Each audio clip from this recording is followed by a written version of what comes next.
Hello beautiful people and welcome back to my channel. This is part 5 of Kageyama's Abusive Dad. This part will show and describe actions of sexual assault/harassment. So if you're not comfortable with that, I advise you not to watch. Okay, I'll let you continue on to the video, enjoy. Shoyo's gaze shot back down as he felt Kageyama's face fall into his hand. He rubbed his thumb over the half-dry tears, wiping them away. Kageyama fell into the touch. Even though his brain was telling him all these horrific and nasty things, his heart was telling him to stay like this a little longer. Kageyama came to a realization as he was overcome with the happy feelings he got from Hinata's rough thumb rubbing over his cheek. Then his heart decided to speak for him. Hinata. I love you. Wait, what? Shit. I didn't mean to say that. Wait, what do you mean by that? It's not important. I should get going anyways. The setter glanced down at his phone to check the time. Seeing that it had been well past 30 minutes, he pushed Hinata's hand away and stood up. Kageyama, I'm serious, wait a damn second, how is something like that not important? Because I didn't say it. The ginger stared bewildered at his friend. Huh? It's like the voice in my heart spoke for me. I don't know why I said it. Kageyama took one last look at the other male's face, it held questions that wanted so badly to spill out. But he stayed silent, as if there was an invisible force holding them in. Kageyama couldn't see that force with his own eyes, but Hinata felt it deep in his heart. I guess I won't question it anymore. Shoyo smirked slightly, mainly trying to calm the growing curiosity inside of him. Bye. Bye.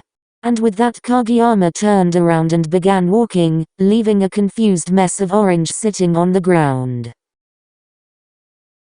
Walking down the concrete pathway filled him with dread. He really didn't want to go inside and deal with the wrath he would receive for being late. Kageyama's feet dragged behind him almost as if they felt the same way. Upon the sight of his house he instantly regretted everything. I shouldn't have talked to Hinata, now he knows the truth. And because of that I'm now late. God damn it, this is all my fault. The setter said with aggression while kicking the lamp post that stood beside him. As he stared towards the patch of green spiky grass, an idea passed through his mind. The setter's head shot up to look at his house before he decided to put that idea into play. And without hesitation his body started moving, running to be exact. He was running away from the fucked up disaster that lied in wait. He was running to keep himself safe. This was an escape that didn't involve self-harm, or at least for now. Eventually his feet led him to an opening of a street with little amount of noise. A taxi car parked in front of a building caught his attention, to which Kageyama walked over to ask for help.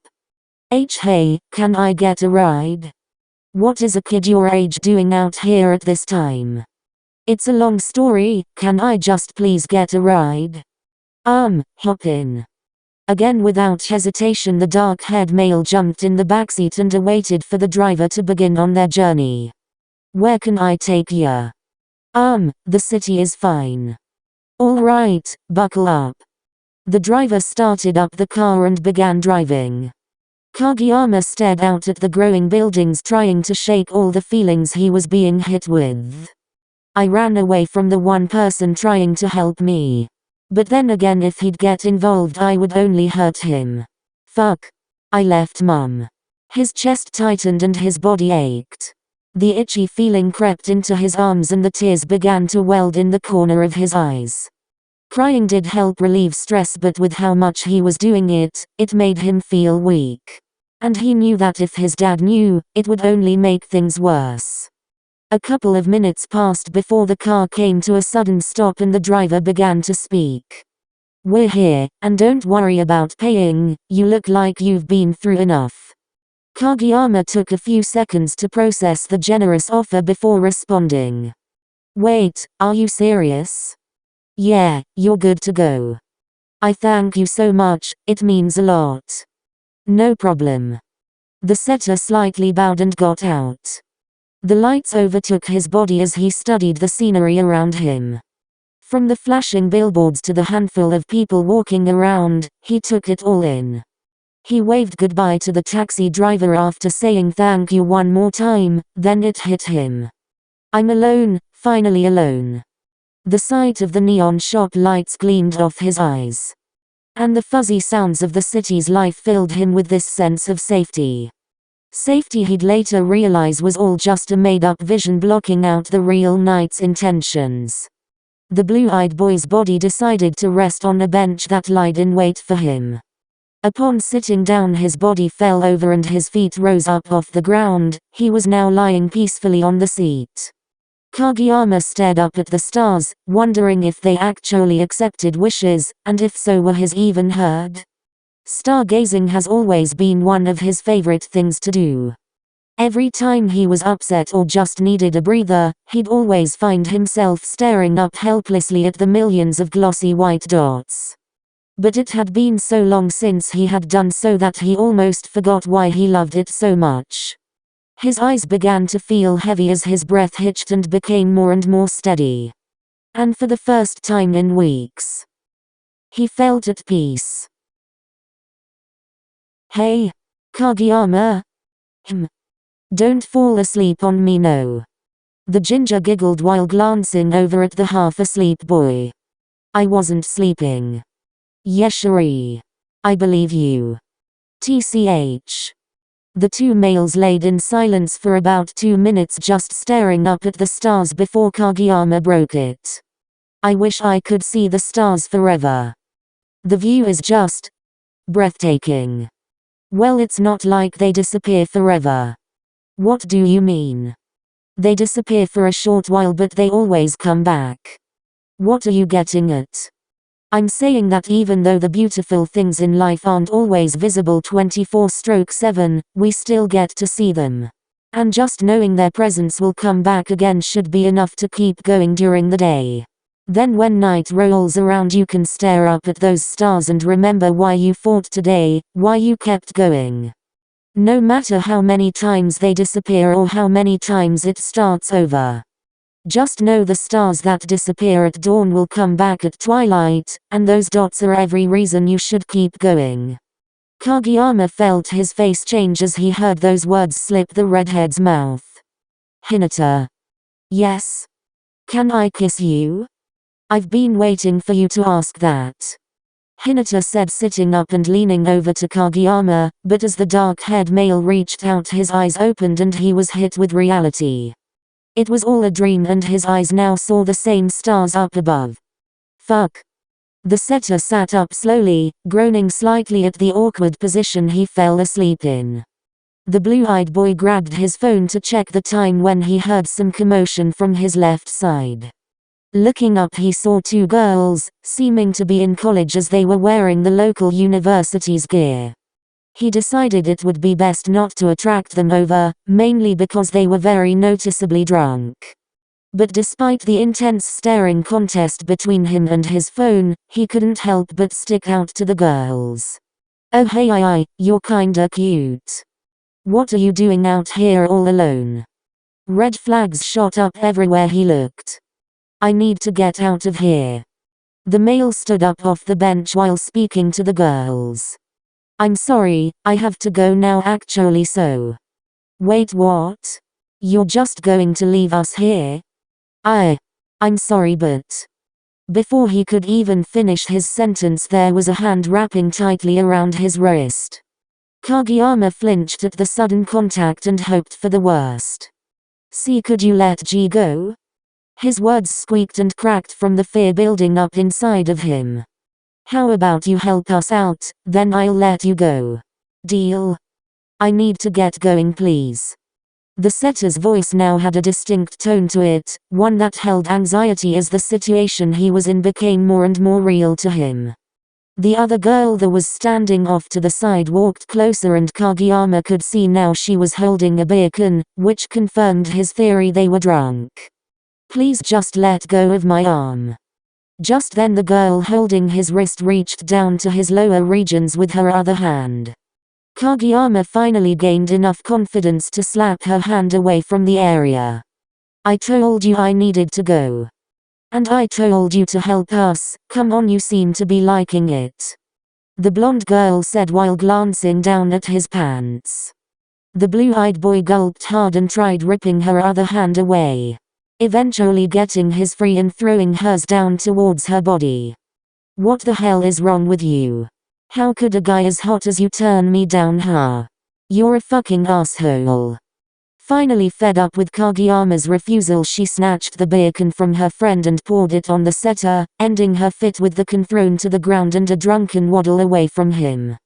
The blue-eyed boy stood in shock, not wanting to believe what just happened.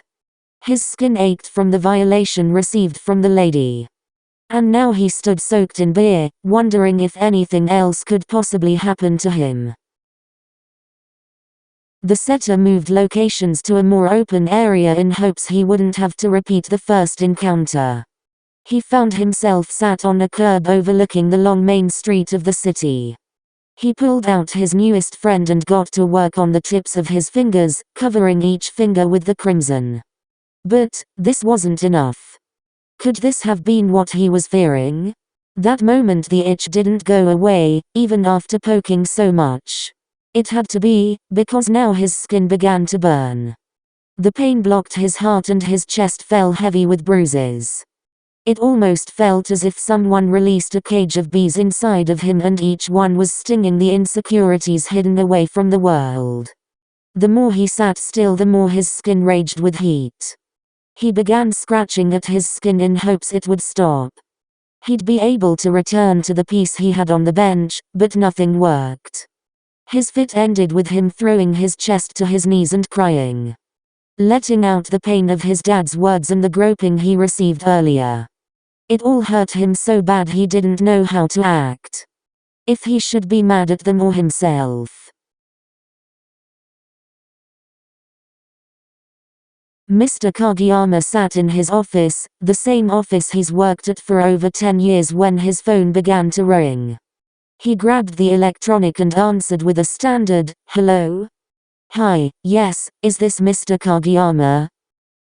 Yeah. And you are? I work at the offices here at Karasuno High School and I was just calling to ask about Tobio. What about him? Well, he hasn't shown up for his first period. Wait, what? What do you mean, he's not at school? Oh yeah, he hasn't shown up. Kageyama's dad mumbled to himself, not wanting to believe what he was being told. Dumbus probably overslept. Well, I'm at work at the moment, I'll give him a call, he's probably still sleeping. Okay, thank you, just try and get him here as soon as possible. No problem. The desk worker hung up the phone and Kageyama's dad's face changed into a sinister growling expression. He was oblivious, very mad at his son, so he immediately called him. As he lifted the phone to his ear, he awaited the ringing noise to indicate the call going through, but it wasn't going to play. Almost as soon as he pressed the call button, the automated voice spoke to him and told him that Kageyama wasn't going to answer. Fucking kid can't even answer his phone. Kageyama watched as his dad piled all his belongings along with himself into his car to head off for work. Then started the car and drove away. Once he knew for sure his dad wouldn't see him, he climbed out of the nearby bushes and walked to his front door. The setter grabbed the spare key hidden underneath the small plastic stone decoration. He then let himself into the house. Looking back at all the rooms, the ones that made him feel so small. It was like the rooms grew several feet once alone in them. Kageyama shut and locked the door, then proceeded up the stairs and eventually into his bathroom. The setter wanted so badly to wash away the night's memories, but nothing could wash away the feelings. The feelings of guilt and restlessness. There was a big fight going on between his heart and mind. And as more and more time passed, his heart was slowly losing that battle. With every thought of what he said to Hinata and every flashback to what those girls did to him, his brain pulled in more monsters to attack. The blue-eyed boy reached over to the shower handle and turned it gently. The water gushed out of the shower head while Kageyama turned the knob once more to warm the water a bit. He felt it was necessary from being outside all night and he reeked of beer. But as he leaned back up from fixing the temperature, he noticed something. A small everyday item shone brightly in his eyes. He picked up the razor and he remembered seeing and hearing this kind of thing in movies and books. He searched for tools to pry open the safety barriers around the blade to expose a new friend. One that had better hopes of actually helping all the way. After he got the blade free, he took a deep breath, then proceeded to pull up his sleeve. This will help me, it'll take my stress away. I have to trust this. Since I can't trust him. The setter held his breath as he pushed the blade closer to his skin, then pulling it towards the left and swiping over his skin to the right. The first sweep drew little blood, so he pushed harder. Now the cut dug deeper and stung a lot. Ow! Kageyama slightly groaned at this new feeling. It was nothing like the poking, in fact it was the complete opposite. This pain felt more real and was actually starting to feel good to him. He continued carving lines into his wrists, each one held a story and purpose to him. And again, without realizing, that hole he'd fallen down was now slowly closing on him.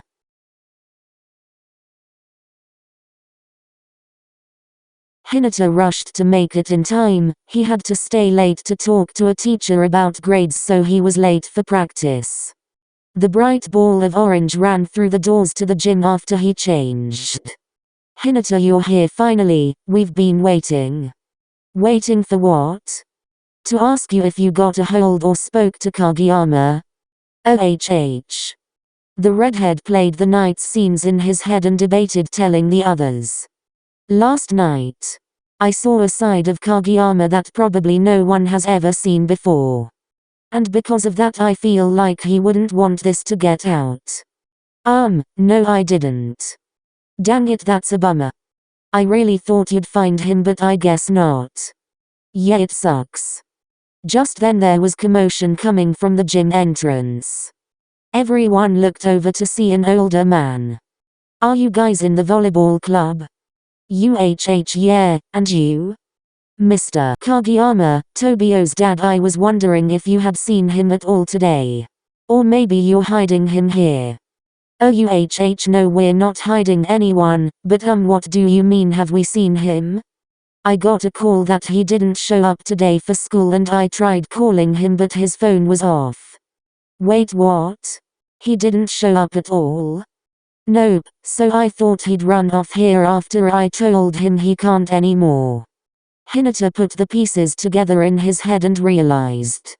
Kageyama didn't show up for practice because his dad said he couldn't. His face now held an expression of disgust. He can't? Because his grades are ass. I wanted him to focus on that rather than this stupid club. I'm sorry, what are you talking about? What? You got a problem with that? Yeah, little sugar, don't get involved. Daichi asserted while grabbing the aggravated Sugora. I'm leaving now, he's probably at home. He said with a demanding tone and left in a hurry. What a dickhead. Don't say that about him, that's his dad after all. No, you're right. Huh? He is, and I lied earlier. I did talk to Kageyama. Why did you lie? Because it was how do I put this? Like very personal. He told me everything, I think. Everything? Yeah, I don't want to say anything in case he doesn't want people to know, but just know he needs us. And we have to find him before his dad does. Kageyama's dad pulled into the driveway in a hectic rage. Tobio didn't hear the car, and was taking his dirty clothes to the wash when the door was thrown open. You better have a good fucking reason to be here right now. His dad stated when slamming the door and walking closer to the boy. Dad? What are you doing here? I'm asking you that, asshole, answer me. I wasn't feeling well. What are those? Kageyama lifted up the pile of clothes in his hands and responded. Dirty clothes I was going to go wash. It reeks of beer. What the hell were you doing? The words escaped the dark-haired male's lungs and he froze in fear. Answer. I snuck out last night. You what? I didn't come home last night. Oh wow. I'm sorry, I don't wanna fucking hear it. I told you to focus on raising those shitty grades and this is what you do? How could you possibly believe you'd get into a good university when you'd rather be sneaking out to do dumb shit? I don't know. That's not a real answer, tell me the truth. Are you really that stupid? His dad asked while grabbing the setter's wrist. To which Tobio flinched hard with pain. The fuck was that? His dad questioned while lifting up his sleeves and revealing the truth. Dad, stop. Kageyama pulled away his arm and covered up the cuts. Why the fuck are you cutting? It's what? Your life is perfect, you have a roof over your fucking head. Is that not enough? It's not that. Then what the hell is it? The setter was struck with a sudden boost of confidence in his heart, giving him the ability to say this. Everything was perfect before you met Melissa. How do you know about her? Kageyama froze in fear again from the words he spoke. Why did I say that? What the hell is wrong with me? You know what, I'm tired of your bullshit. Drop this stupid cutting crap and get over yourself. You're going to school tomorrow and from now on, no more leaving at night. Until you learn to man the fuck up, you're not going anywhere. With the last impacting words shot at the blue-eyed boy, his dad walked away and outside. Kageyama fell to the ground with a heavy thud. He finally fucked up to the point there was no light in sight. The hole's top had been completely shut and now blocked out the sun that once gave him light. The only thing Kageyama could think of was this specific thought. Remember when I said I wasn't much of a crybaby? Well, I guess some words can cut pretty deep, deep enough to snap the last strand that was holding me together in half.